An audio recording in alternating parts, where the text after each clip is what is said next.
Today's tech topic is home networks. The agenda is going to be why use a network. We sometimes take it for granted that we do use a network. What is a network? What are the essential parts of it and what make up a network? And how do your devices connect up to things on a network as well as going out to the internet? So there's a lot involved in having a home network. So one of the things we can do with a home network is we can access the internet. That's one of the main reasons we want a network. But you can also use a home network to connect devices to each other. And that's one of the things that happens as well. And so we'll talk a little bit about how they connect and how you access the internet. Now, one of the main reasons we are using networks so much right now is they replace our old physical media. You may remember the days when you had floppy disks or other types of disks or flash drives, and if you wanted to move information from one computer to another, you'd do that. And we don't need to do that anymore because we have networks that can replace physical media. We can get something over a wire or over a wireless connection from one location or device to another device. And so networks have become a really important part of our lives. And why do we use them? Well, we're going to use the internet a lot because we want to do web browsing, we use email, we use cloud storage, we're doing things like Zoom now, and we do streaming. I don't know if you remember the days where you'd go to the video store and you'd get a video on VHS or DVD, but now we can stream these things without having to leave our homes and actually get a physical copy of anything at all. So we use the internet and networking an awful lot. You have a local network, and a local network is oftentimes used for sharing a printer.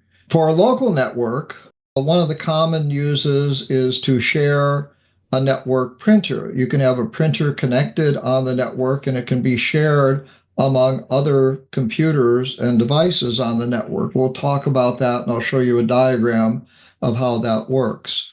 You can share files on different computers. Most people with home networks don't do this because there's not a lot of need for it, but in small offices and other environments and people where there's computers that are shared on a network, it's really very common to do. And we'll talk a little bit about how that takes place. And one of the last things you can do is to control smart home devices.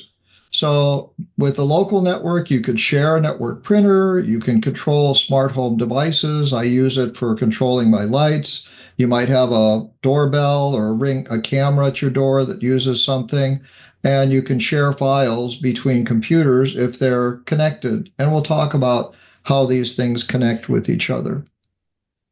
Now, these are the components that go in a network. You've got the internet, you've got devices, you've got an internet service provider, there's something called Wi-Fi, there's Ethernet, there's a modem and a router and software that's involved in all of this. We're going to talk about all of these, so you're going to become an expert at understanding your home network, hopefully by the end of this.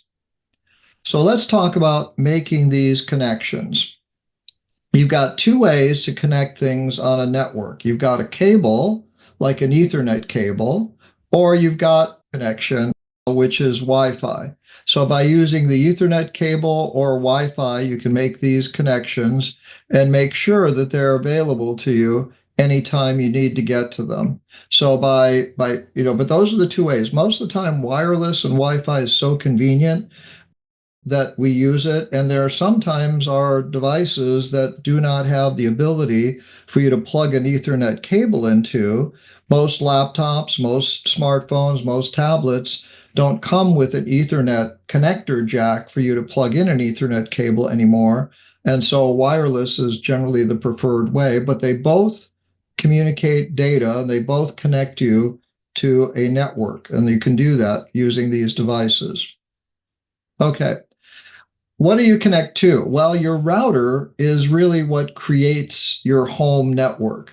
And a router is a box. It typically has some antennas on it, and it typically has some connectors on the back. One of these connectors is a power on off button. Another one is a power supply.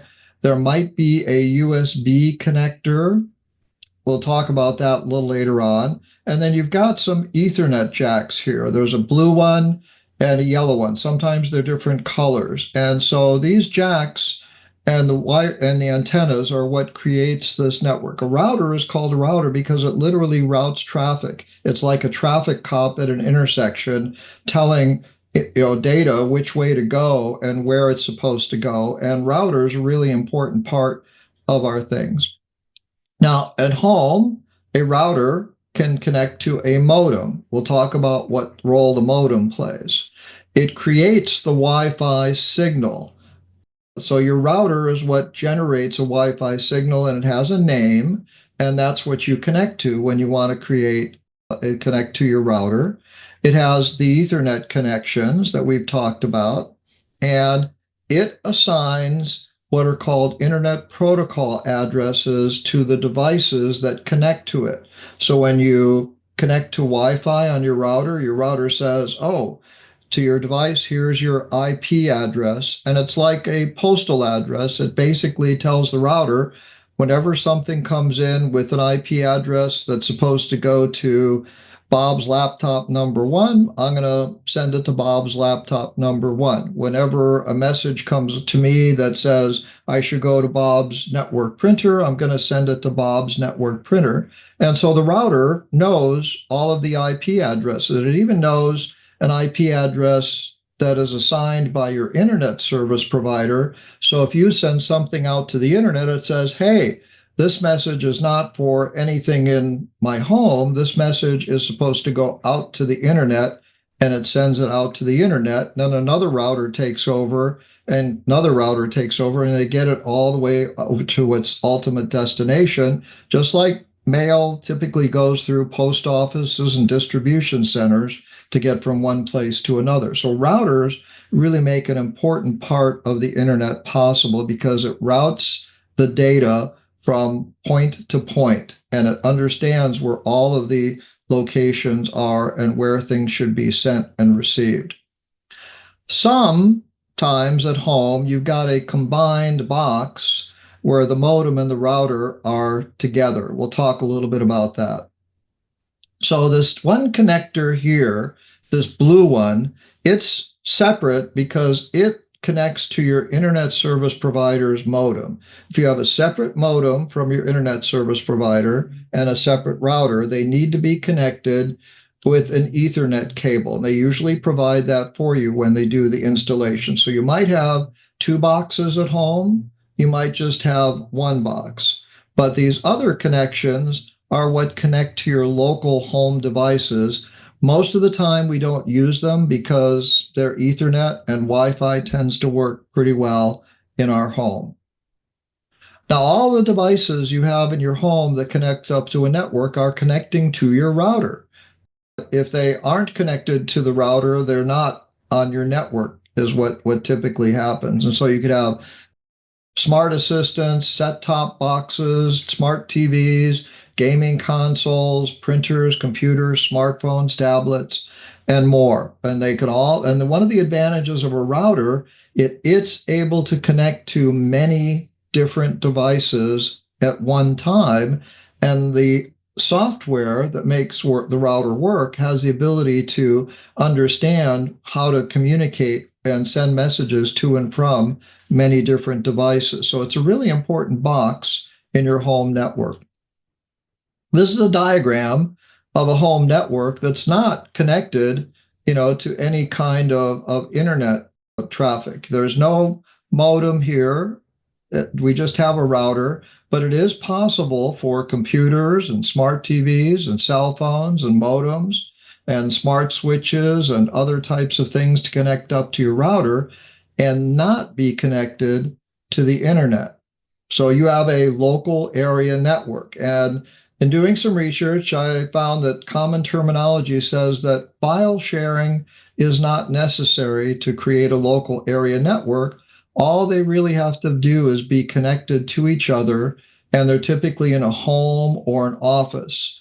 When you get out of your home, you are connected to what's called a wide area network. And we happen to connect to the internet most of the time when we're connecting out, and we have to pay an internet service provider in order to connect up to the internet. So at our home, we get some kind of a connection from our internet service provider. They have a data center where they connect all their cables, and they get us out to the internet. They communicate out to the internet. When you have this internet connection, you might have a router and a modem provided by your internet service provider, and that Ethernet cable connects them together. That takes you out to the internet service provider's data center, which is a building, and then they take you out to the internet, where they take you and get you out on the internet traffic. Sometimes the router and modem can be in one box. So it just depends on your particular internet service provider, how they've given you your home hardware, whether it's in one box or whether it's in a separate router and modem that are connected by an Ethernet cable together. So a basic home network connected up to the internet will start out like this. And if we add a computer, we can use an Ethernet cable to connect our computer to the router, or Wi-Fi if it has that capability. It doesn't matter, because the connection to the router makes it part of the network. And then the communication takes place from your computer to the router, through the modem to your internet service provider, to the internet, and then back to your computer. And your router knows the address of your computer. Your internet service provider knows the address of your router, and you can route traffic back and forth all the way to the internet and back to your computer. And that's what happens when you click on a web page, or when you send an email, or almost doing anything else with your computer. We'll take a look at a couple of other situations where that takes place. You could also connect by Wi-Fi. Okay, so it doesn't matter whether you're connected by Ethernet or by Wi-Fi, you are still connected to your router, and you can still get traffic to and from the internet back and forth to your computer. Now, you have a smartphone. Smartphones don't have Ethernet jacks, and it's typically they're connected to your router by Wi-Fi, but your router is doing the same thing. It's taking your smartphone connected to your router and routing traffic through the modem to the internet service provider, out to the internet, and back again. And so it's just routing this traffic back and forth. Now, of course, you could have a computer and a smartphone connected to your router, and your router will know to send traffic to and from the internet and get it back to either your computer or your smartphone, depending on where you were using it at the time. You can also connect a smart TV or set-top box. A smart TV is a TV with a computer in it that has applications. So your TV, like an LG or Sony or whatever brand you're using, it has its own built-in computer with apps. And the apps give you the ability to get to Netflix, to get to Disney, to get to Apple TV, to get to other streaming services, because the TV is intelligent enough. It actually has a little computer in it that has apps that allow you to get to your router, go out to the internet, go to a TV or streaming service, and get that back to your smart TV screen. It also could be a box, a set-top box like a Roku or an Apple TV that would sit in between your TV and the router. And when you're using a box, you're saying, I'm not going to use the smart TV computer, I'm going to use the box computer, like the Roku box or Apple TV box. And it's just taking the place. But they're all computers. Basically, you're connecting either by Wi-Fi or Ethernet from your TV to the router, and that gets you out to the internet. Now, you may have a printer, and a lot of people have asked me about printers connected up to networks. Some people connect their printer directly to their computer using a USB cable. cables have changed over the years, but for the past 5 to 8 years, a USB cable has been the common way. If you want to get a printer and you want to connect it to one computer, you plug it in with a USB cable, and your printer, you can print out to that printer from your computer, but your printer is not on the network. Even though your computer could be on the network, but your printer is not on the network. And so only this computer is able to print out to the cable unless you have allowed it to be shared. And that's a possibility, but that's done in software. Another way, or common way, is to have a printer connected by Wi-Fi or Ethernet if it's available, but most of them just have Wi-Fi now, to your router, so that when you want to print something, it goes from your computer to the router and to the printer again. You don't need an internet connection to print to a networked printer. Your computer and router and printer are a local network, and you'll recognize it and it'll work. Now, another type of connection that's local is something called storage. You may have an external disk drive connected to a computer with a USB cable, and that doesn't require any kind of internet connection. You don't even need a router for that. You could just have a computer and an extra disk drive. And lots of times people store things on external disk drives and take them with them when they go traveling, so that they have all that extra data with them that they can use. So sometimes a local attached storage device is good. I use it for a backup. I use it for storing very large files like video files. But I also have my computer connected up to my router for internet traffic, but I just use that USB connected storage device because it's connected directly to my computer with a cable. Cloud storage works a little bit differently.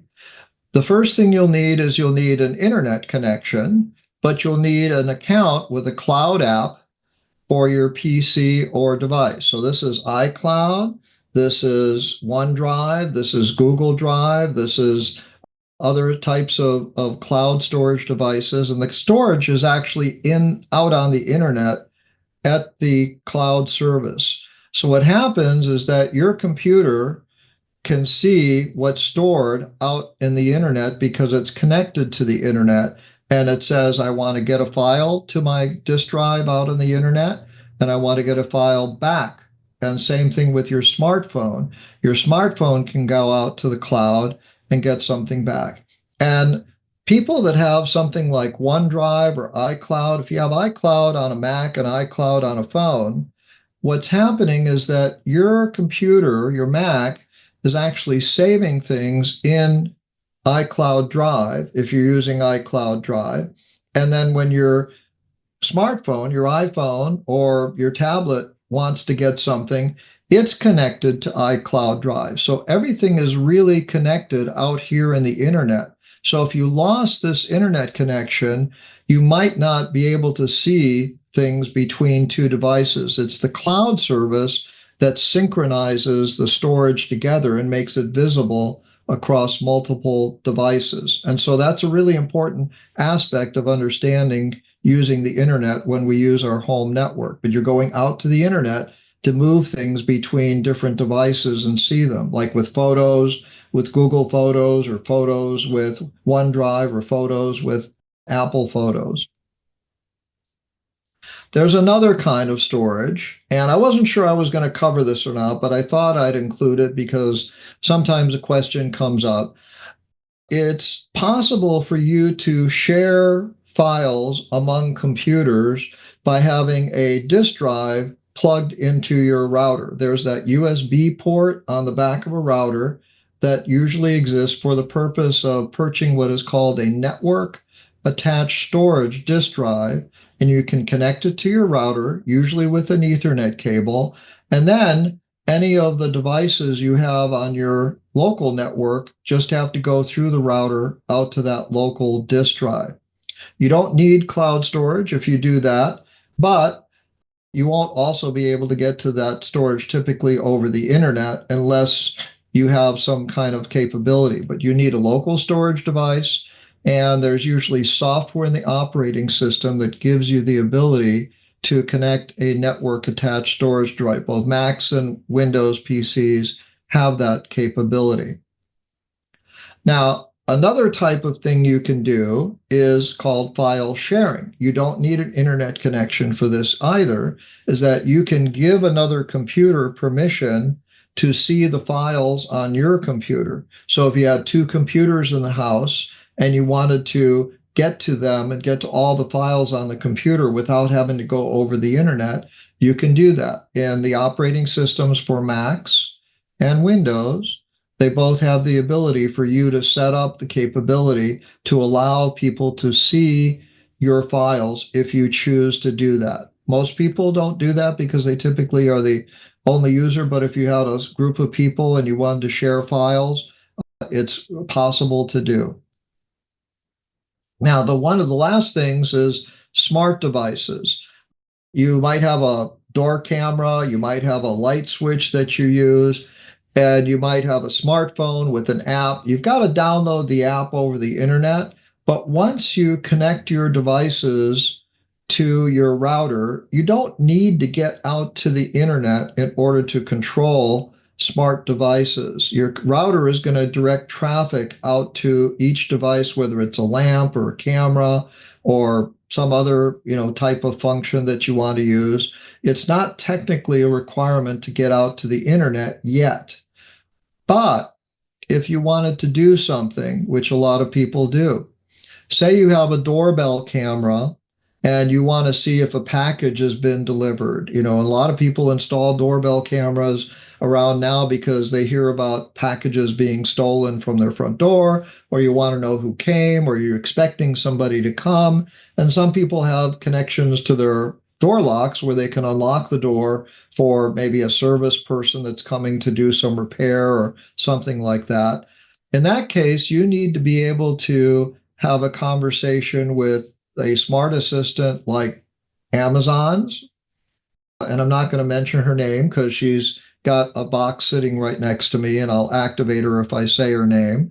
And so in order to be able to get that Amazon smart assistant to do something, it's got to go out to the router through the modem to your ISP and get to Amazon's cloud in order to perform any functions. Siri sometimes does this as well. In order to be able to use Siri, Siri will need an internet connection in order to interpret your voice. So there's sometimes where you've got to get out to the internet, or if you have a camera and you store your camera video in a cloud storage area so that you can see on your smartphone if you're away from home who came to the door. You can see them on video. You can even answer them live sometimes.